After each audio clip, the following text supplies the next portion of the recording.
I'm a Minnesota native, and I've spent countless nights camping in the wilderness near the Boundary Waters. October camping was nothing new to me. I actually preferred it.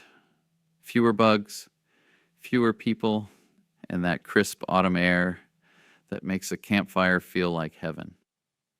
But what happened last fall changed everything.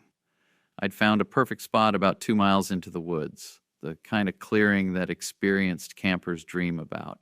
Flat ground, natural windbreak, even a fallen log, perfectly positioned for seating. Setting up camp was routine. I had my tent secured just as dusk started creeping in, and soon I had a cheerful fire going, ready to cook my humble dinner of beans and hot dogs. The first unusual thing I noticed was movement in the underbrush, maybe 50 yards out. I dismissed it as deer. They're common enough around here, but something felt off. The movement wasn't random browsing. It was methodical, deliberate, and it was circling my camp. I gripped my hunting knife, my only protection, and listened intently.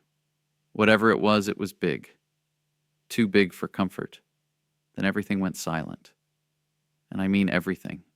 No crickets, no rustling leaves. Even the air felt dead. The dragging sound started behind my tent. It was slow, heavy, like something massive being pulled through the leaves. It moved closer, stopping about 10 feet away. Then came the breathing. I've heard all kinds of wildlife breathing, from bears to moose, but this sounded like someone who'd been underwater too long, desperately gasping but trying to stay quiet. Wet, ragged, wrong. I was paralyzed. My fire, which had been crackling merrily moments before, went out, not dying gradually. It vanished, as if someone had flipped a switch. The only light came from my headlamp, casting harsh shadows through the trees. Then the cracking started, like bones breaking or branches snapping, but with a horrible rhythm to it. When I finally forced myself to turn around, I saw it.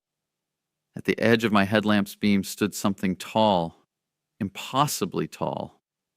It seemed to be made of bark and moss, but the moss was moving, crawling across its surface like it was alive. As I watched, frozen, it began to bend toward me. I ran. I don't remember grabbing my backpack. I don't remember the trail. I just remember running until I reached my car, my lungs burning in the cold air. The next morning, I convinced 2 friends to come back with me to retrieve my tent. Everything was exactly where I'd left it, which somehow made it worse. But there were 2 things that my friends couldn't explain away. Every tree around my campsite, and I mean every tree, had spiral patterns carved deep into the bark. They looked ancient, like they'd been there for decades, but I swear on my life they weren't there when I set up camp.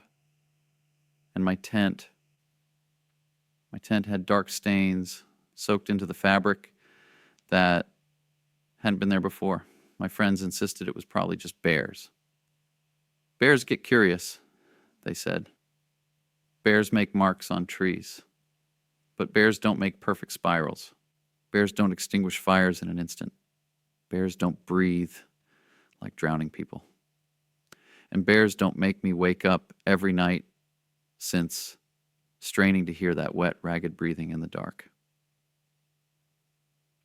I've sold all my camping gear.